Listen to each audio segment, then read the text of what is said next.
Okay, hello everyone. A very warm welcome to the third webinar of the Equal Pay International Coalition.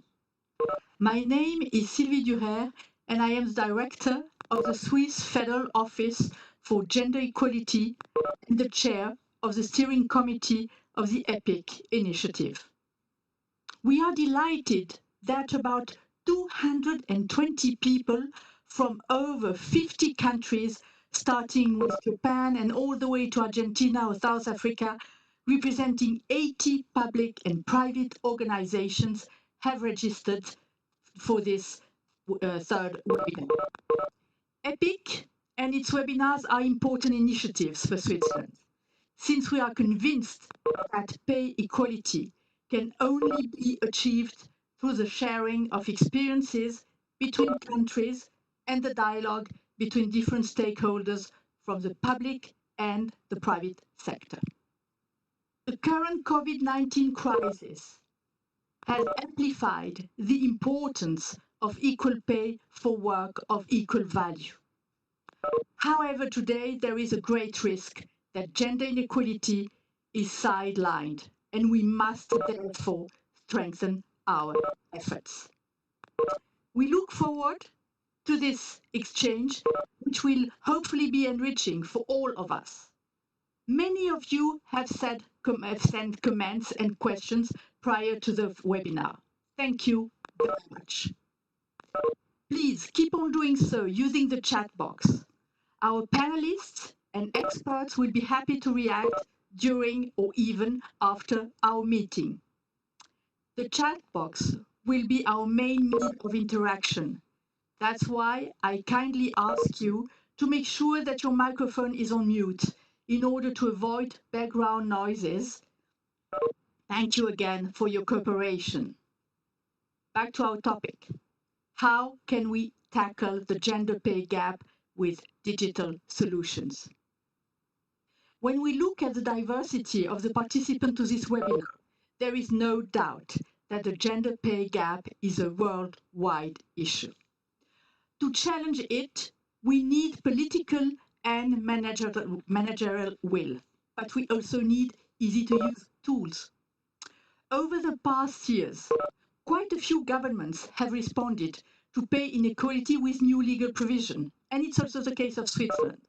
In Switzerland, since July, employers from 100 employees are obliged to analyze their equal pay practice, to have the analysis verified by an independent body, and to inform their employees and shareholders about the results. And this is fine. But as I said, to facilitate the involvement and commitment of companies, we need to assist them in analyzing their pay practice by providing them with the adequate tools. The Swiss government has thus developed a free self-analysis tool for employers named Logip. Our current webinar will show how such tools can make a difference. And to do so, some experts have accepted to join us. I welcome and thank Mark Piren, expert at Compound, who will explain what are the challenges faced by companies who analyze pay equity. Mrs. Rosalia Vasquez, econometrician and wage specialist at ILO, will speak about the different tools that exist.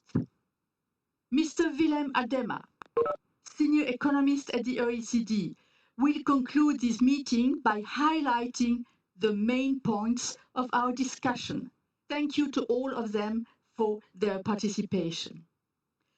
As a starting point, to better understand how a tool can contribute to equal pay, Patrick Eberhardt will perform a live demonstration of Logip.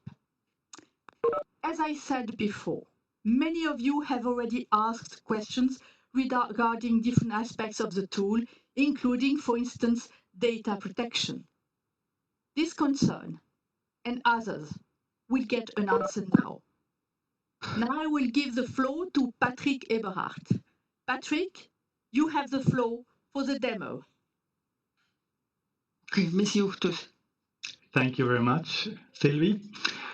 My name is Patrick, I work at the Fouch as an equal pay expert for 8 years now. Today I will present you logic. Okei, nyt on kõik. Ma ei võta seda tagasi. Ei ole võimalik, ei ole võimalik. Ei ole võimalik, te olete olema ühtemoodi süüdi. Ühtemoodi. Someone hasn't muted the mic, please. Thanks, yeah, now it's fine, yeah. Today I will present you Logip. It is our standard analysis tool for assessing equal pay practice of the Swiss Confederation. This tool enables companies with 50 or more employees to carry out a standardized and reliable pay equality analysis with minimal administrative effort.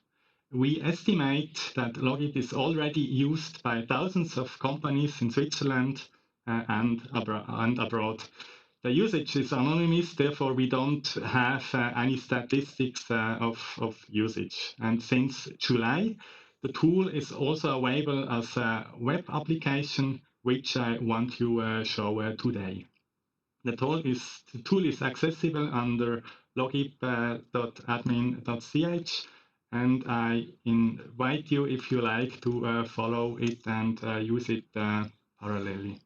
I switch the language to English so that I will have the presentation now. If you can ask questions during this presentation via the chat box as Sylvia mentioned. First, a word about data security and protection. Of course, it's a very important question. The tool was designed, we can say, around this question of data protection to be fully comply with all data protection regulation. For instance, in the preparatory work, we made a survey of employees of companies, which has shown that Swiss companies have the highest level of confidence in data protection when the server is operated by the state. So we decide to develop and run the system by the Federal Office of Information Technology, the BIT. The data during the analysis is only available to the current user in a current browser session, and therefore it's not permanently stored anywhere. The data also can only be edited locally in the user's browser cache. Third parties have no access to any of the data. And as soon as the browser is closed, all data is deleted. Data, if necessary, is transmitted only encrypted and via HTTPS. If you like, you can read more on our FAQ, or soon we will publish a data security and protection declaration where you find all the details about the tool's architecture. But so far, we have no information about the company which had difficulties to run it regarding data protection regulation. And now let's start to do some gender pay gap analysis. Logip is free of charge, so every employer, every company, either from the private or public sector, can use it. It doesn't matter if it's a company from Switzerland or from another country, so everyone can use it and it's free for everyone.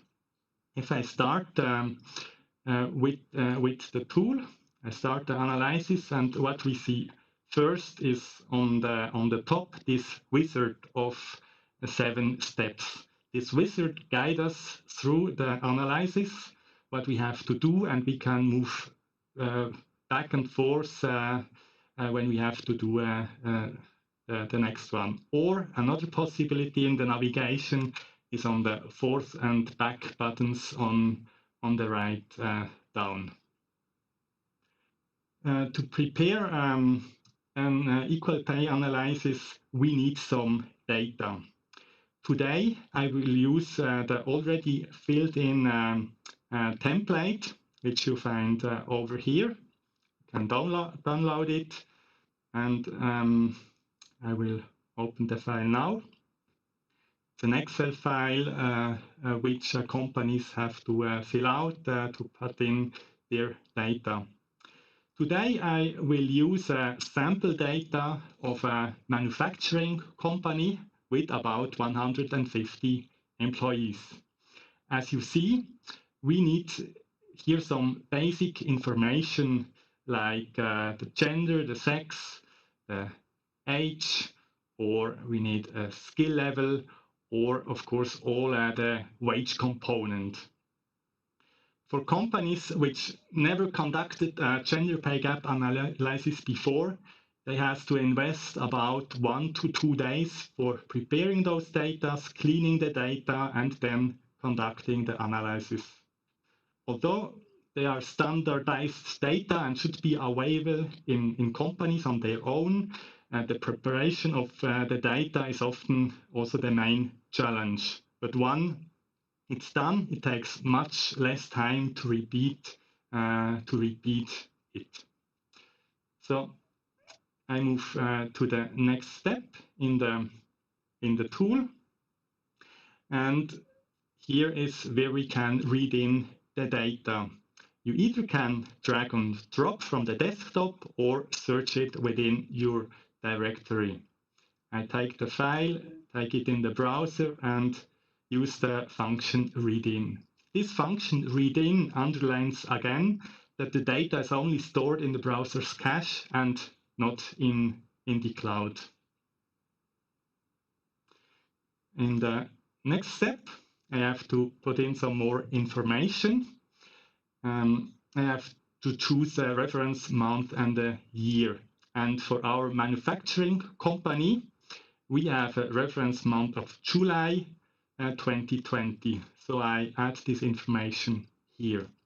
The next, what we need for a correct standardization of wages, we need also the usually weekly working hours.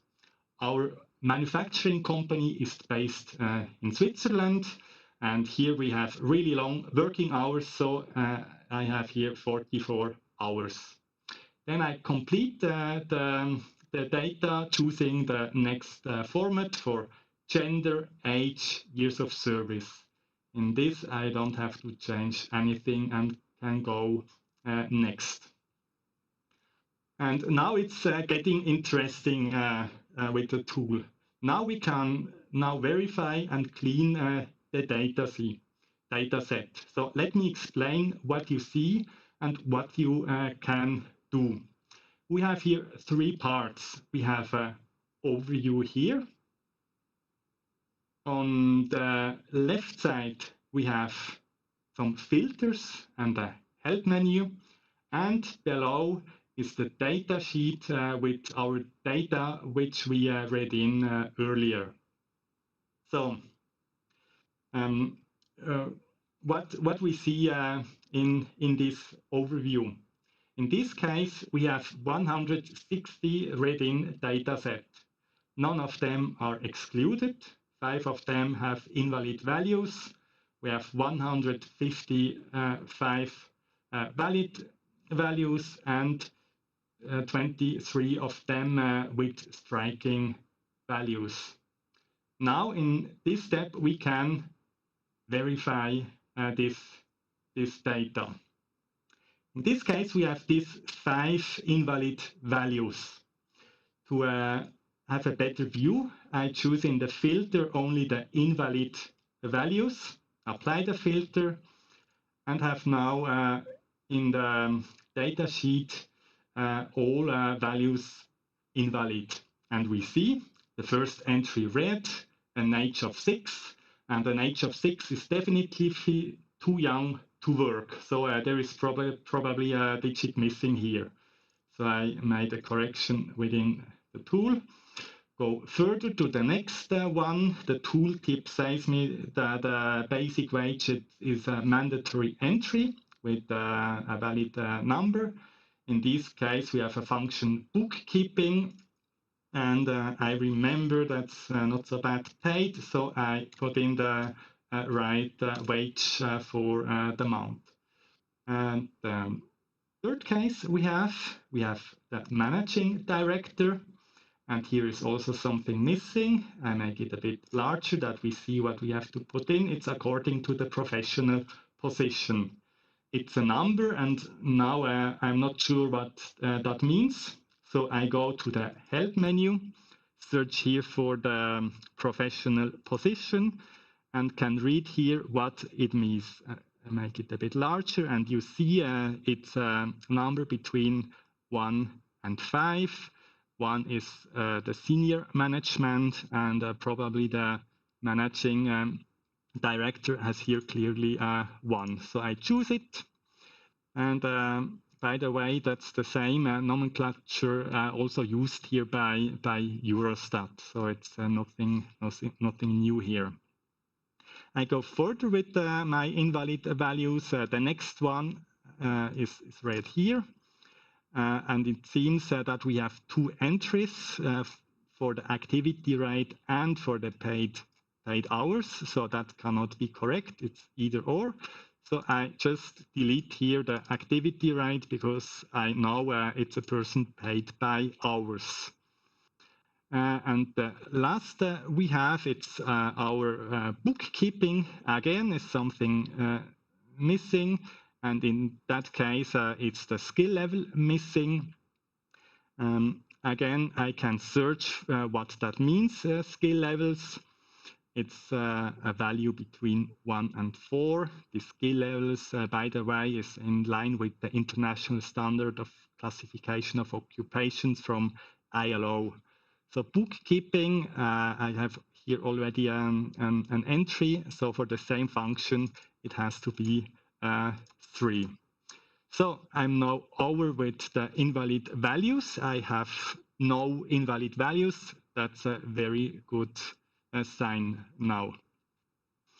I will just go to the next step, confirming function codes. And here it's we see a good matrix. In most companies, the salary depends on a great extent on the function that is carried out. To capture the value of the function, we have these 2 dimensions. The professional position we see here, and the skill level on that. And this matrix illustrates the current coding, and changes can be made directly here on the left side if necessary. The tool also displays striking values when something is missing. And here we see from before our managing director, it's on 1.1, the highest. That seems to be okay. Next one, head of division. It has the same skill level. That makes sense, but on the professional level, it is one lower, so that seems completely fine with those 2 entries. But in our manufacturing company, we have 2 different codings for the sales function we see here, and that's a striking value. We have to check that whether it is correct or not. So I go back to the data set where I can verify those data. For that, I use a other filter. I will display only the, sorry, please. I have first reset the filter, so I have all values now in the table, and set the filter for display only the striking values and apply it. And we see all the sales functions are shown here. I sort here according to the professional position. So I have here those 2 entries, which are different from the codings in the other sales person.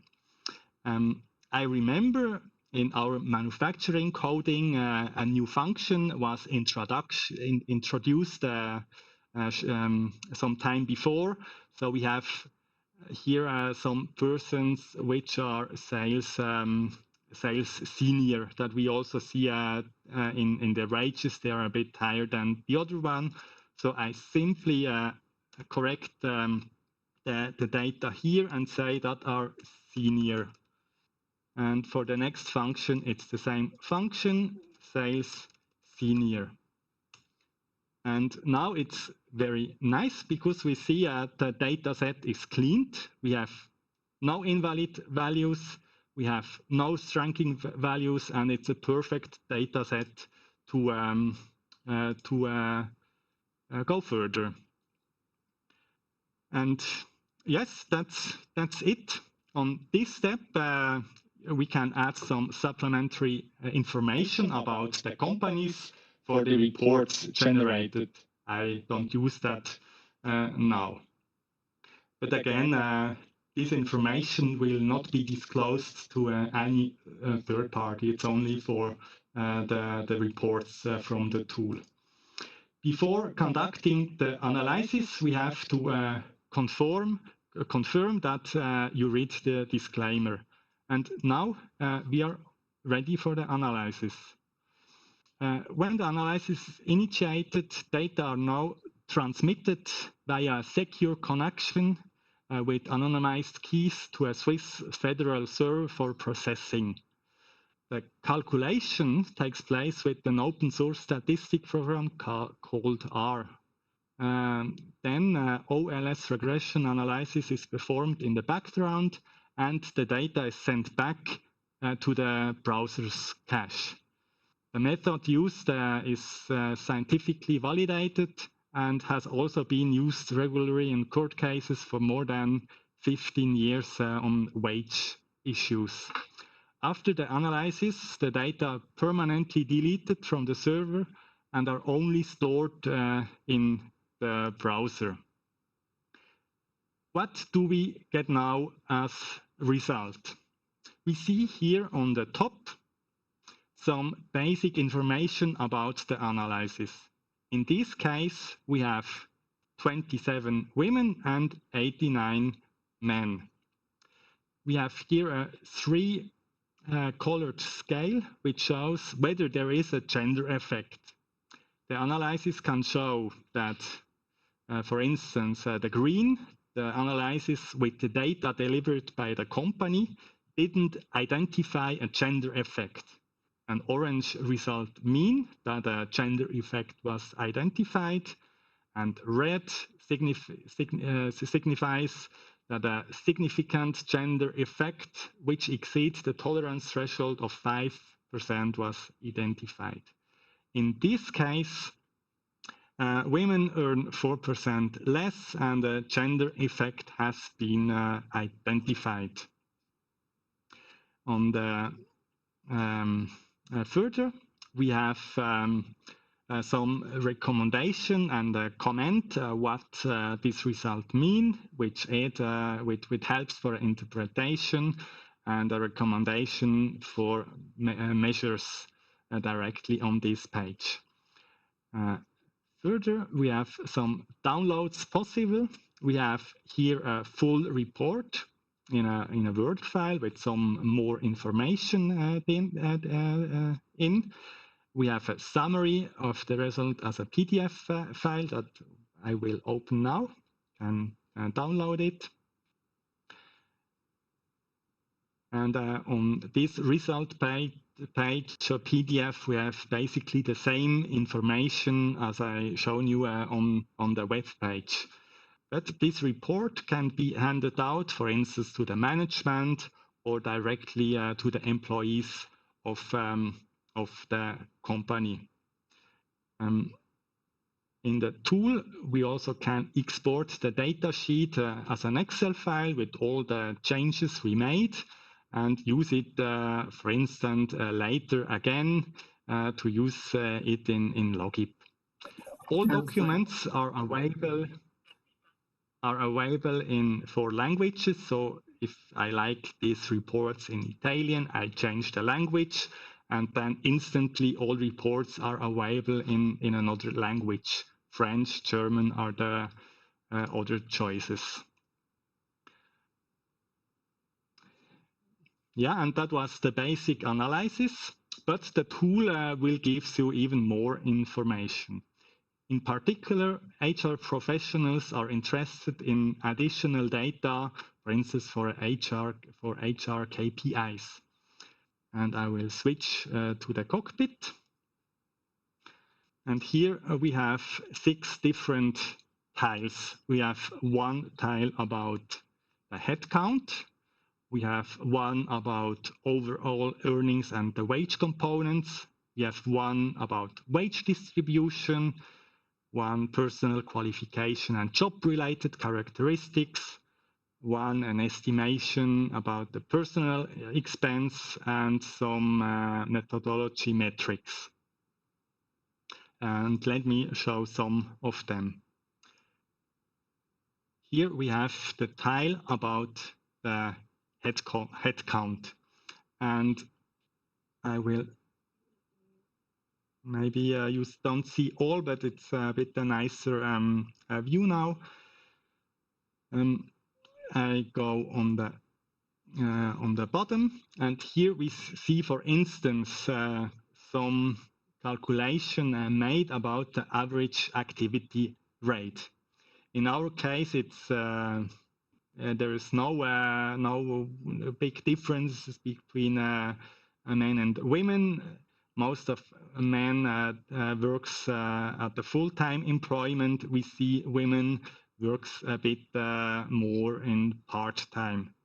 And we have estimation what it means for FTE, and also a breakdown between personnel paid monthly or paid hourly. And here we see our book.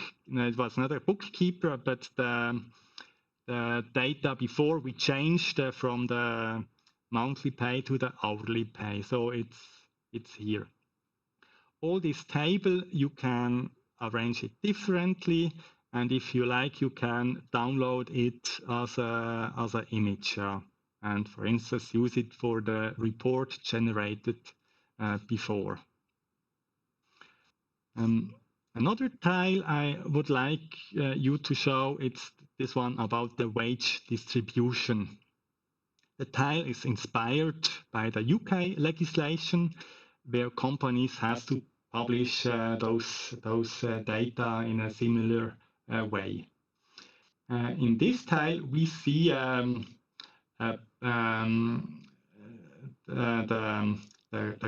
quartiles according to the wage distribution. It's in 4 quartiles.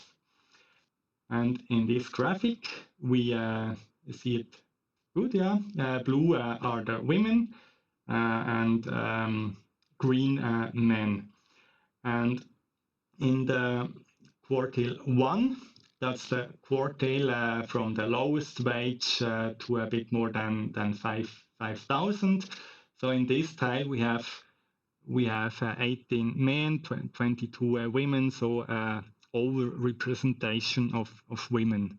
In the next quartile to 5,800 approximately, we have even more women in this quartile. But when it comes to the higher paid wages, we see especially in the highest women are getting underrepresented, and such KPIs may be interesting to identify possible causes of the wage gap, and gives you some more hints. The last tile I show you is the demo about some metrics about the methodology. You see here the statistical tests, the results, and for instance, we also have the information about the statistics about the R-square, in this case 0.88. That's quite high. That's more or less the short demonstration of the tool. That's our site I started about the instrument, and under the documentation on the left side you find some more information. We have, for instance, a guideline. That's you can say the logic book, where all is described how to use it. For instance, we have a long list about all wage components, how to correctly export those wage components from the ERPs to this data list. We have also a declaration of conformity. It's the verification of the scientifically rigorous and legally compliant methods for analyzing the wage equality. You find the filled-in data sample and which I used. And shortly, it will be a declaration of security, which we will publish on CRAN. That's a platform to publish the source code of the statistical part that will also be available soon. And as you see with our tool, it's free, and we try to be as transparent as possible. All information should be published. We also have workshops in Switzerland. They are in German, French, and Italian. You find here the FAQs to the tool and the description of the method used. If you're interested about the regression analysis, you can read it also in details here. So today, the first iteration of the Logib as web tool. It's an ongoing project with further developments. And Logib will get soon another module early next year, which will allow small companies with less than 50 employees to perform wage equality analysis. And now I give the floor back to Sylvie, and will check the chat box for further questions with my colleague Oliver. Thank you very much. So thank you very much, Patrick, for showing us in a very few minutes how Logib works. There were great expectations for this presentation, which I'm sure will inspire and encourage our participants to test it or to develop their own tools. Dear participants, before and during this demo, you have asked many questions. Patrick has already answered some of them. He will take the floor again in order to answer new ones, but I will take on my side some questions which I'm going to try to answer directly. For example, the Federal Foreign Office for Germany of Germany wonders if Logib is also suitable for the public sector. The answer is yes. As you can read on your screen, you can read some testimonials, and for instance, in Switzerland, the city of Biel has used Logib, and it says that ensuring equal pay is crucial for their administration. Another participant asked if the Swiss government uses the tool. Of course, the Swiss government uses the tool Logib in order to make sure that we respect equal pay for work of equal value. It's also the case, for instance, of the IT department. So we go also at the level of department in order to make sure that we comply with the law. Another question is about how Swiss employers can improve the transparency on gender pay toward their employees. And again, as you can see on your screen, the company Coca-Cola, which is known worldwide, is also using Logib in Switzerland, and the results from it in order to make sure that they respect pay equity among their employees. And finally, someone from the UN Women Office in Egypt specifically asks how we could incentivize equal pay in the private sector. And here also we have a testimonial of a company, which is an IT company in Switzerland, the company Nozer, and there they say that being able to show that it respects equal pay is an advantage from a marketing point of view. Indeed, more and more customers are paying attention to this dimension. And it is also in Switzerland, but not only, it is also a prerequisite to get a contract, a public procurement from the Swiss government or other local authorities. So there you can see 3 different testimonials from 3 different employers who work with Logib and who want to make sure that they comply with the law, with the principle of equal pay for work of equal value. You have asked a lot of other questions, dear participants, and now I'm going to give the floor back to Patrick.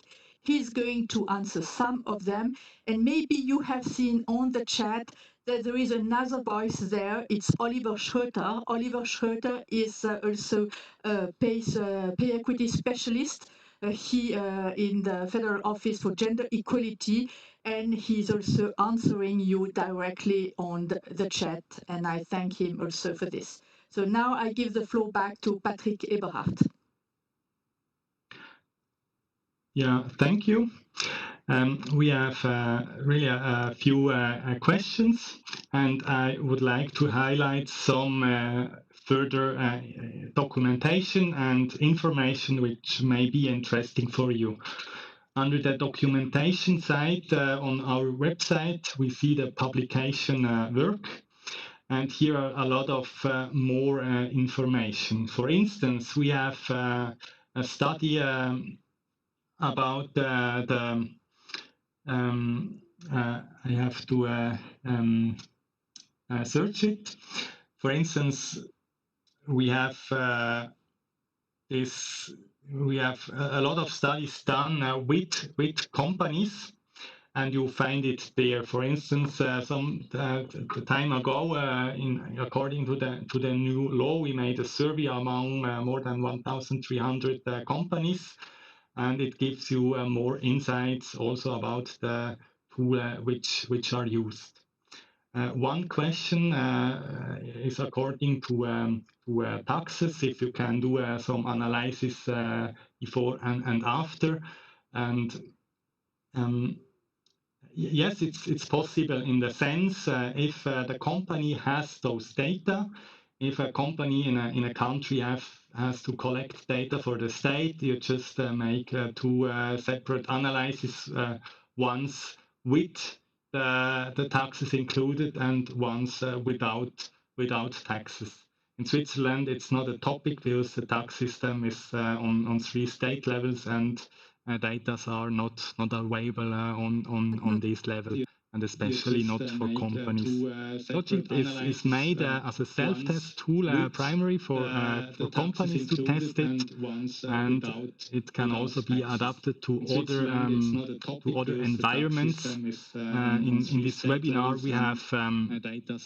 we have also our colleagues from the Czech Republic, which had a project to adapt Logib in the Czech environment, and they were able to do it more or less with no major difficulties.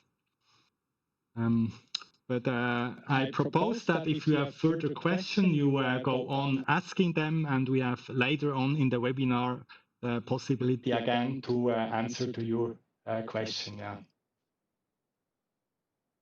Then I will give back the floor to Sylvie. Okay, thank you very much, Patrick. Again, you have the possibility to ask questions on the chat box, and we do our best in order to answer them during the seminar, the webinar, or eventually after it.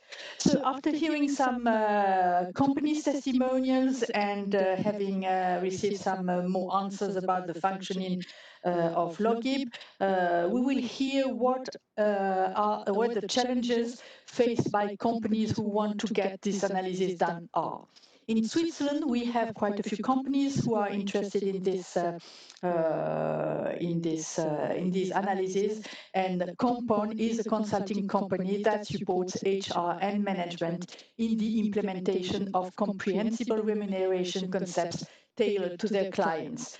This company has already assisted employers in their equal pay projects, and we are very happy to have the participation of Mark Piren in our panel. Mark Piren is an expert in equal pay at Compound, and he will give us some insight into his work.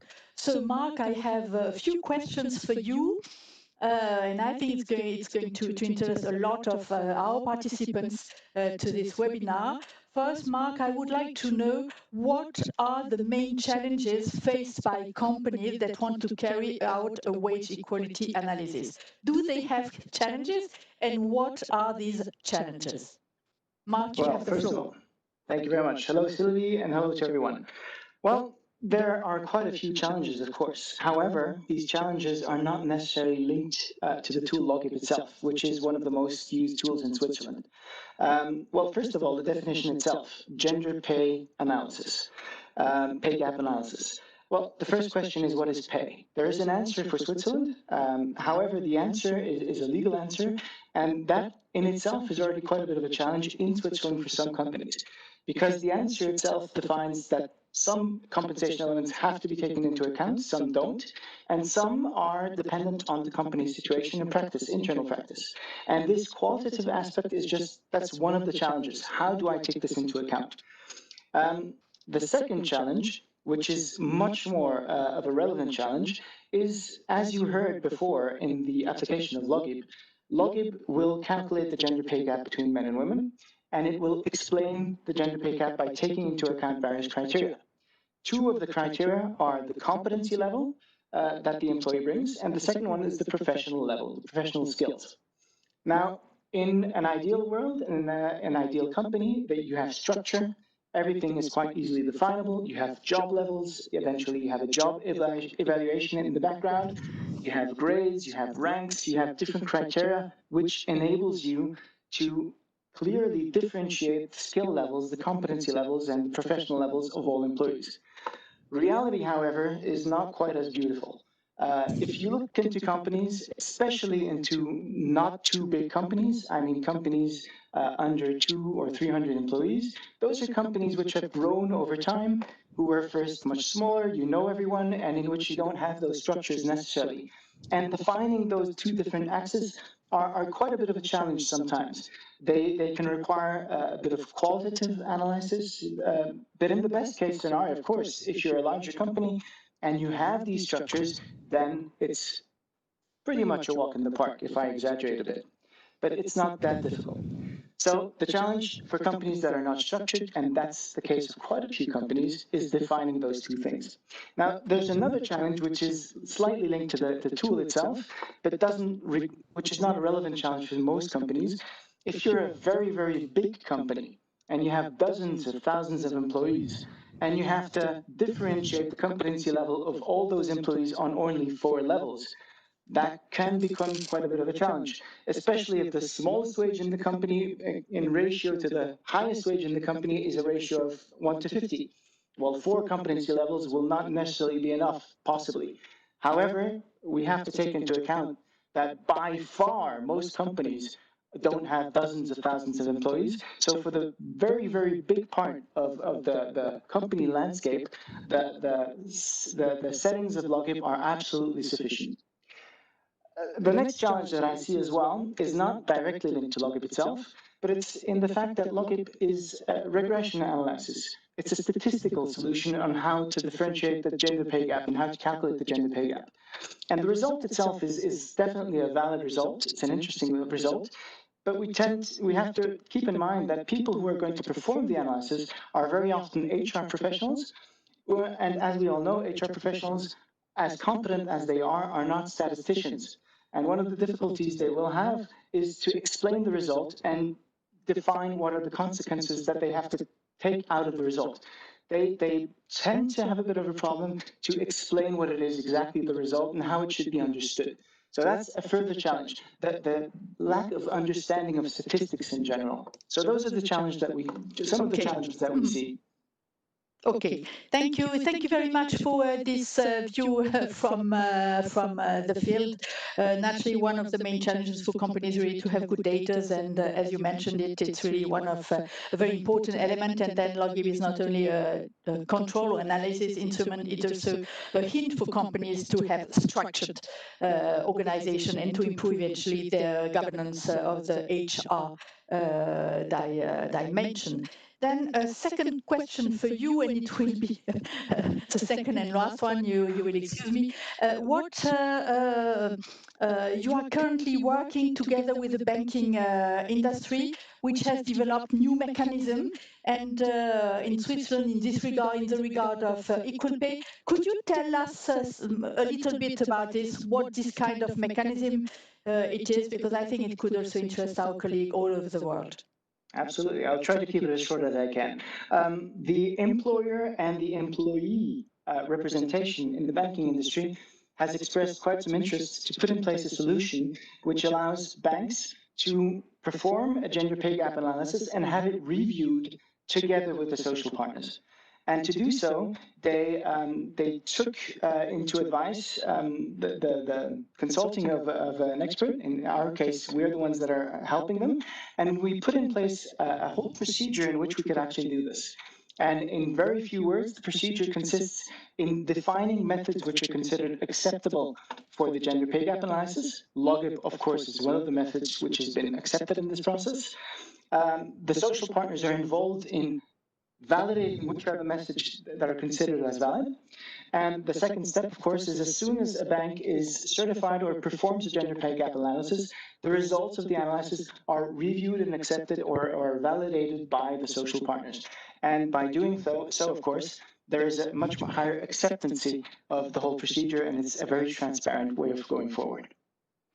Thank you very much for this information. I think it was very important because the whole idea of EPIC is also about social dialogue, about social partnership. The organization of employers and employees are members of EPIC, and so it's important to hear that there are some projects which go into this direction. So thanks again, Mark, for all the information and the detail you just accepted to share with us, and thanks again.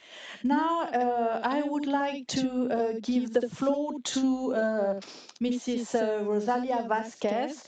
Rosalia Vasquez, as I said at the beginning, is a specialist, a wage specialist at ILO and econometrician, and she will tell us about the different pay equity tools and the overall situation of the gender pay gap across countries. Rosalia, you have the floor. Thank you very much, Sylvia. Can you hear me? Yes, perfectly. Okay, perfect. So thank you very much for this invitation. As people will be already aware of, I'm going to talk, I'm going to give a talk that goes around 5 different points. The first point is the importance of measuring the gender pay gap at enterprise level. The second one is I'm going to talk about the view of LOGIP from the perspective of other tools that analyze the gender pay gap. The third point is what is the benefit of LOGIP as a digital platform. Fourth point is why is a tool like LOGIP important in times of COVID-19. And the final point is going to talk briefly about a report, a product that we are now producing at the ILO that deals with trying to identify and compare different pay tools across the world. So the first point, which talks about the importance of measuring the pay gap at enterprise level. As many of you will be aware of, these days, most estimates tell us that the gender pay gap is about 20% worldwide, meaning that women are paid about 20% less than men across the world. Now, one thing that we have actually found out here at the ILO through our research is that the gender pay gap is not so much as a result of between enterprise difference. So the fact that some enterprises are more productive than others, they have more added value than others, may actually determine some of the reasons, some of the difference between pay gaps between enterprises. But within enterprise, is the wage gap within enterprise, I'm not talking about gender, but within enterprise, is actually something that determines significantly the pay gap across the world. So the fact that within the enterprise there is significant difference between wages of individuals. And one of the main factors that is determining that is the fact that there is a gender pay gap within the enterprise. So understanding what goes on within the enterprise can be one of the most important factors to deal with the gender pay gap worldwide. That's why it's important for us to understand and to measure the gender pay gap at enterprise level. And of course, if we are going to tackle the gender pay gap at enterprise level, one thing that we need is tools like Lobby that allows us to bring knowledge to the employer and the employee, and to bring transparency in terms of pay transparency. And we think that Logit is one of the tools that allows for us to achieve this across the world. So now the second point is Logit in the perspective of other tools. Mark has actually said something that is very important, is that Logit may actually be something that is not as granulated, so detailed information as the amount of information, particularly that large enterprises have. But the reality is that nowadays we have many different tools that aim at measuring the gender pay gap at enterprise level. The fact that pay gaps, gender pay gaps have become so much an issue in our societies means that there are many tools, like UN Women are putting forward a tool. There are many different private enterprises and consultancies that are putting forward tools that try to measure the gender pay gap. But one of the important things is that all these tools have as background the same factors. They try to measure skills, responsibility, efforts, and the working environments. And one of the important things about Logip is that it does so in a way that is very effective in terms of, very efficient in terms of the amount of information that enterprises need to put in the system in order to measure the gender pay gap. It is true that it doesn't go as much into detail as other tools may do. But when you go into further detail within each of the four factors that are important to measure the gender pay gap, you start to need very sophisticated, very well structured human resource departments that the vast majority of enterprises in the world will not have. And these vast majority of enterprises, which are usually small and medium sized, is where the gender pay gap really gets concentrated, is where really we find the gender pay gap. Therefore, the simplicity of logic is something that needs to be accounted for in perspective with other tools that are out there. Now, the benefit of Logit as a digital platform, clearly in these times where everything is in terms of teleworking, remote work, because of the crisis that we're currently going through, brings about the benefits of something like Logit that can be actually done in a regular basis to understand not just the gender pay gap at a particular point in time, but through time on a regular interval. So this is something that is quite important as a tool compared to other tools where you may actually need inside performance and the review of a significant amount of information from different perspectives compared to other tools. Now, of course, apart from this advantage is the fact that it's a tool that has been scientifically proven.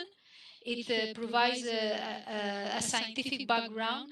It doesn't, as I said before, doesn't require a very specific, well-developed human resource department. The amount of information is well manageable, and it tests in a way that it allows for the transparency to be quite immediate between enterprises. And another thing is that it's a gender-neutral tool, and it allows to assess a job in terms of the determination of remuneration. So therefore, Logit is a non-complex tool that adheres to the principles of Convention 100 in terms of aiming at equal pay remuneration for work of equal value within the enterprise. And this is a very, very important concept. Now, finally, why is it that a tool like Logit is important in times of COVID-19? Well, as we know, just to give you a point of reference, The Economist lately published an article that said that 55% of jobs lost during the COVID recession in April were jobs held by women. And it is true that it has hit more women than men, but it's also true that this recession, which is now a health crisis, is going to turn into an economic crisis very soon if it hasn't done yet. And as it turns into an economic crisis, we know that women tend to be the stabilizers within the household in terms of when the husband loses the job, it is the woman that tends to adjust to the labor market in order to come up with income forgone in the household. And if women are going to have to adjust, but at a lower wage than men, clearly this brings increasing levels of household income inequality, which is the last thing that we want in a recession, because in a recession, the lower the amount of income inequality, the more likely it is that we will be able to speed up the recovery in terms of spurring economic demand, aggregate demand. Therefore, what we need is to reduce the gender pay gap across the world, across women and men, because this is something that is going to be positive to reduce household income inequality and therefore be one of the factors that helps us to come out of this economic recession as a result of the health crisis. So all this having said, finally, what we are doing here at the ILO these days is that knowing that there are a great deal of amount of tools coming out that aim at measuring the gender pay gap at enterprise level, we are going to provide a report that tries to analyze, not so much compare in terms of what's better or what's worse, but to provide information to our constituents in terms of comparing the different tools in the market in order to come out with a perspective of to what can a tool do that another tool may not be do. And certainly one of the tools that we see that has a stronger comparative advantage is the one that has been produced by the Federal Office of Gender Equality in the form of Logip and its sister tool for small size enterprise. That's everything, Sylvia. Thank you very much.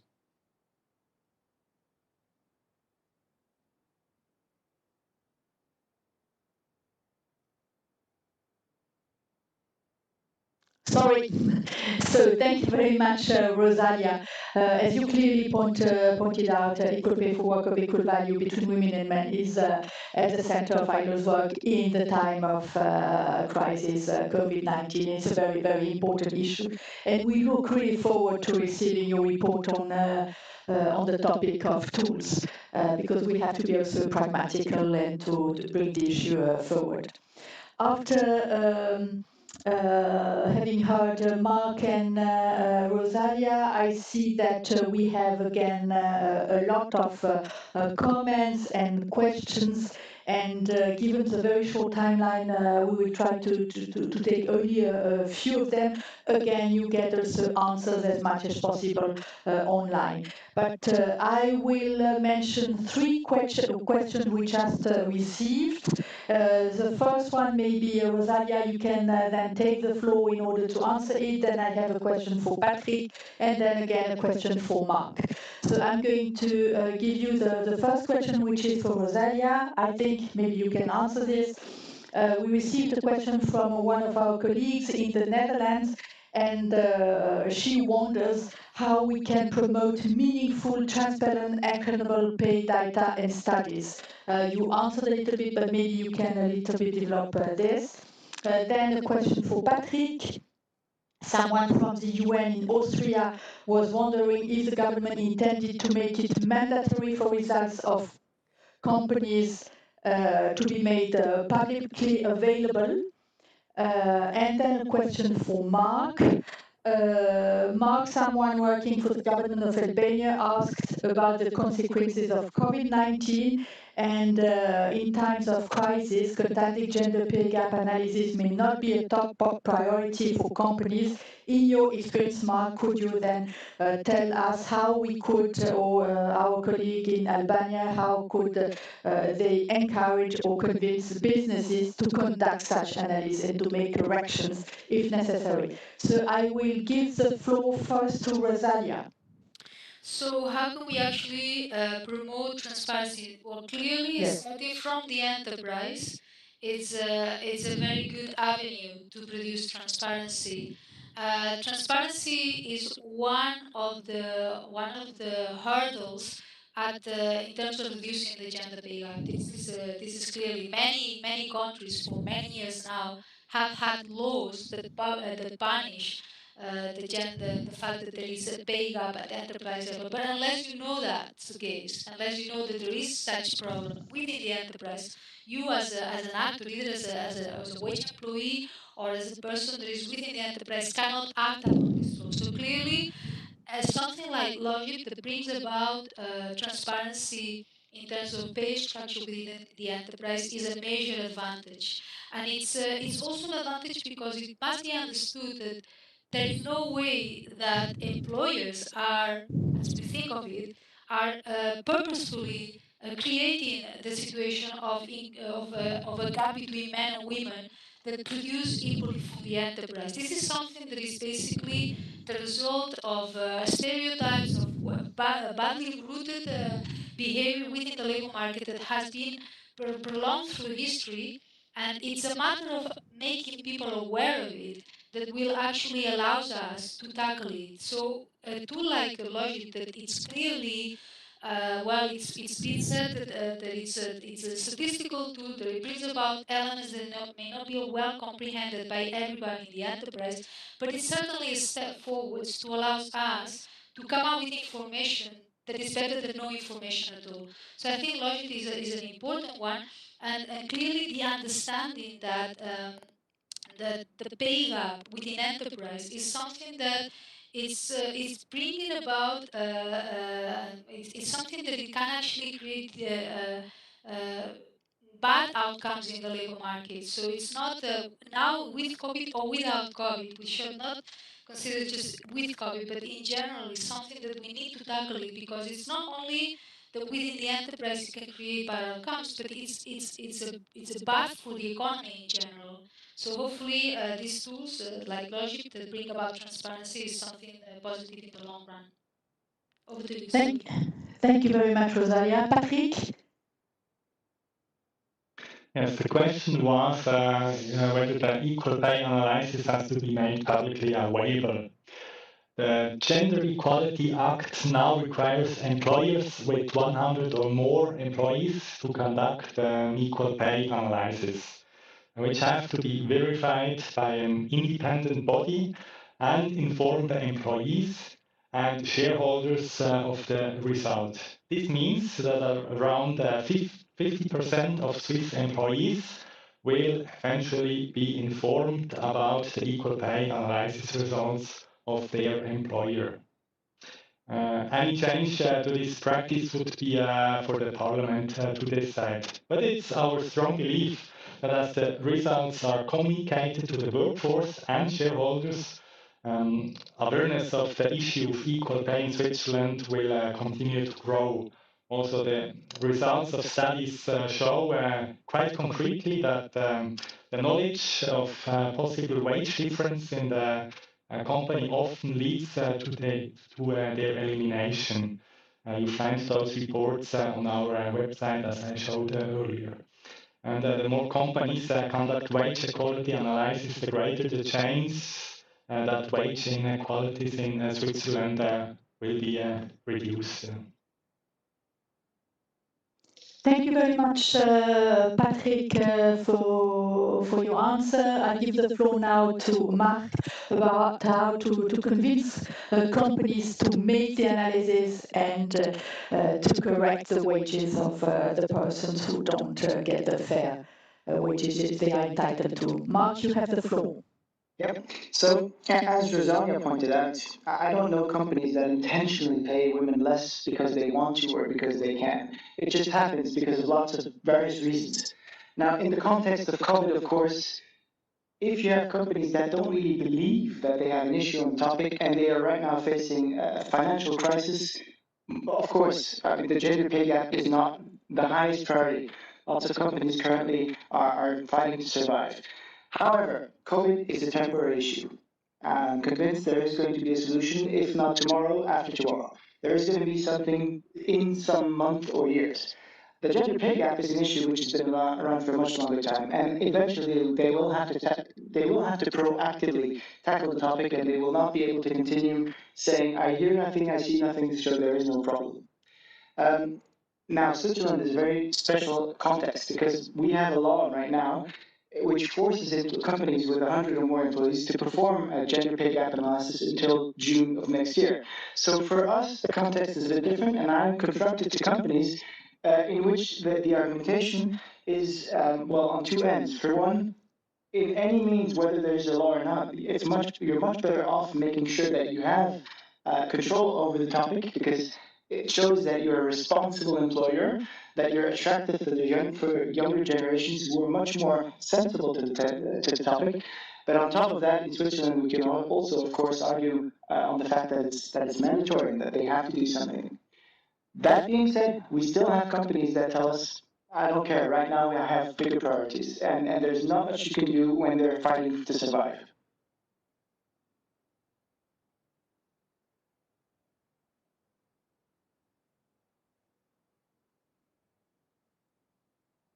Thank you again for your answer, Mark. We will soon be at the end of our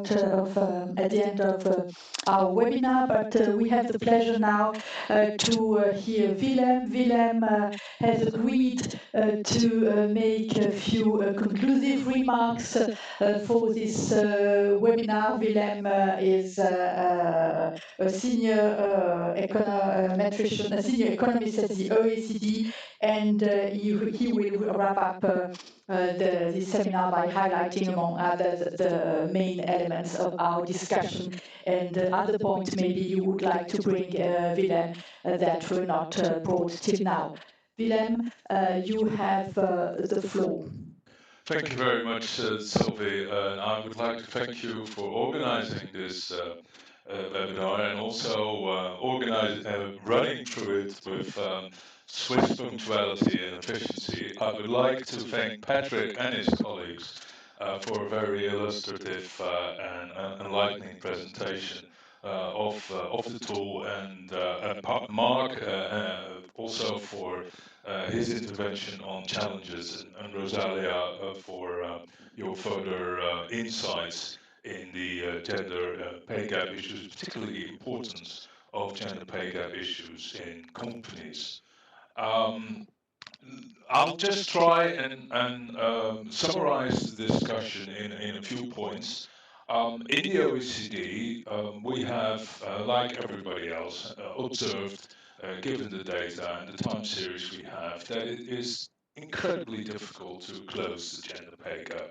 If you look at what has happened over the last 20 years, when there's far more women entering the labor force, when women have overtaken men in terms of educational attainment, there are anti-discrimination laws, there are policies in OECD countries to stipulate equality, and despite all of that, the gender pay gap at the median has declined from 17% in 2000 to 13 nowadays. So the persistence is there.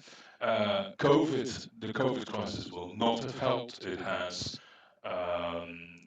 put extra pressure on the women, the many women working in the care and healthcare sectors of the economy.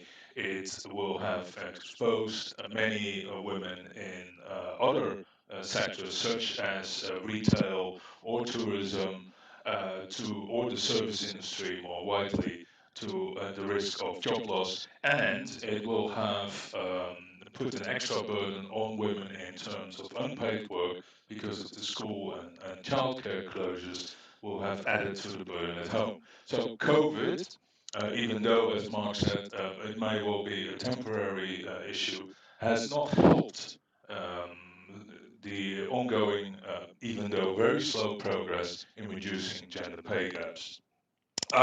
Talking about the LoGIP tool and the various observations on it that have been made, I think one of the key issues is that, yes, at the very initial stage, a company has to put in some effort to prepare the data. But other than that, afterwards, it is a fairly straightforward analytical tool which gives you results at with relative ease and relatively straightforward, even though there might be some challenges for HR personnel explaining the results to some of the management involved in companies. But on the whole, the administrative burden of LoGIP seems to be limited, which is quite useful when you are asking employers to undertake this kind of analysis. They would like to do that in a reliable way at as limited cost as possible. I am particularly looking forward to the development of LoGIP for smaller companies. Most of the legislation and the tools currently available concern larger companies, so I'd be very interested to see the development in that area. I think one of Rosalia's key points was how important it is to address gender pay gaps in companies. As I said in the beginning, the gender pay gap is persistent. It is a gender. It is an employment, entrepreneurship, and company issue. And if we want to do something about it, legislation is important. Transparency is key because if you don't know that there is a problem, you're not going to look for a solution to solve it. Across countries in the OECD, there are different legislations and measures to promote transparency, and the way this is being done can be relatively simple and straightforward, as it is being done, for example, in the United Kingdom, or at a very elaborate manner, as the equal pay standard in Iceland. But the key, again, is to get the debate going, to bring the information on the table, which helps addressing the issue. And most recently, earlier this week, New Zealand passed the new Pay Equity Act, which just does that. It provides the possibility to pay transparency and helping people lodging complaints based on guidelines on pay across different sectors. Finally, the OECD will undertake next year a study of all sorts of measures that have been taken, not just tools, but also policy measures, legislation, and other measures that have been taken to reduce gender pay gaps. And we promote, just like the Equal Pay International Coalition, the exchange of evidence and best practice, because that's the only way to help reduce the pay gap in addition to the policies. There is no one single policy which reduces the gender pay gap. There is no single actor which can reduce the gender pay gap. We have to do it together, and companies have to play a very important role in making sure that employees receive equal pay for work of equal value. Thank you very much.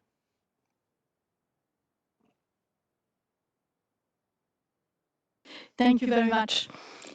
Thank you very much, Willem, for your words. I think we need your call to action. It's very important to hear that OECD and ILO, before it was said, are very committed to this issue. Indeed, there is no one single actor. We have said it. We need the employers. We need the employees' organization. We need that they work together. We have had an example. We have an example with EPIC, where these two organizations are really of which these organizations are members and are active in this issue. We have heard that in Switzerland, in the financing in the bank industry, there is also this social dialogue. So it's very important that we are all at the table and we try together to find solutions. As you said, we need policies, we need laws. There are different laws in Iceland, in France, in Germany, in other countries, and so on. There are different policies which are fitted to the different political and context. Policies are very important. Laws are very important. Policies are very important. So regulation in companies are very important. We need this political will, but also managerial will. Now there are tools. Logib is one example. If we spoke a lot about it, because it's also the first tool which has been recognized after a very detailed analysis by the Secretariat of EPIC. It was recognized as a good practice. That's why it has been presented today. I thank you very much for your words. Now we have come to the end of this webinar. I hope that it was quite interesting for our participants. There were a lot of questions that were raised. We tried to answer a lot of them, either through the chat box or directly. Thank you also, Mark, for your presentation and then the answers you gave to our participants. I would like then to thank all of you experts for your interventions, and also the participants for their questions and their comments. It is very much appreciated on our part, but on the part of all participants. I would like to take also this opportunity to record that gender equality is not an option. It is a must be, and even more so in times of crisis. And to achieve equal pay, to achieve gender equality in general, and to achieve equal pay in particular, a strong commitment is needed from private companies that represent the biggest employers, from countries that can implement good practices at the national level, from international and national organizations, NGOs and unions, through which best practices for decision makers and operational managers can be shared. And in this regard, I would like to inform you about an important coming event, which will take place on 18 September. 18 September will be the first International Equal Pay Day, launched decided last year by the United Nations. So 18 September, try to put a marker for this date. On this occasion, Switzerland will be hosting an event on EPIC together with UN Women and Austria. As a representative of Switzerland, but also as the chair of EPIC, I could not be happier and encourage all of you to further cooperate, and during this special day, but also during the entire year, to make this goal a reality. As a final point, I would like to thank all of you participants for your commitment to the issue. The EPIC team for initiating this webinar series, thank you, all of you. Our colleagues from OECD and ILO for their expertise. Thank you, Willem. Thank you, Rosalia. During the panel, also our colleague from the private sector, Mark Piren. I would like also to thank the Federal Office of Gender Equality team, which prepared this third and last webinar, and also our IT department, which helped us to go through this webinar on the technical side. Thank you to all of you. Dear participants, I wish all of you a very pleasant afternoon, day or night. It depends where you are around the world. As I said, there were more than 220 participants from more than 50 countries, which took part in this webinar. Thank you for your attention, and do not hesitate to contact us at the email address you will see on the screen, which is going to appear in a few seconds. Thank you to all of you. Let's stay active on this issue, and maybe in a few years we can speak about something other than gender equal pay, because it's going to be a reality. Thank you to all of you. Bye-bye.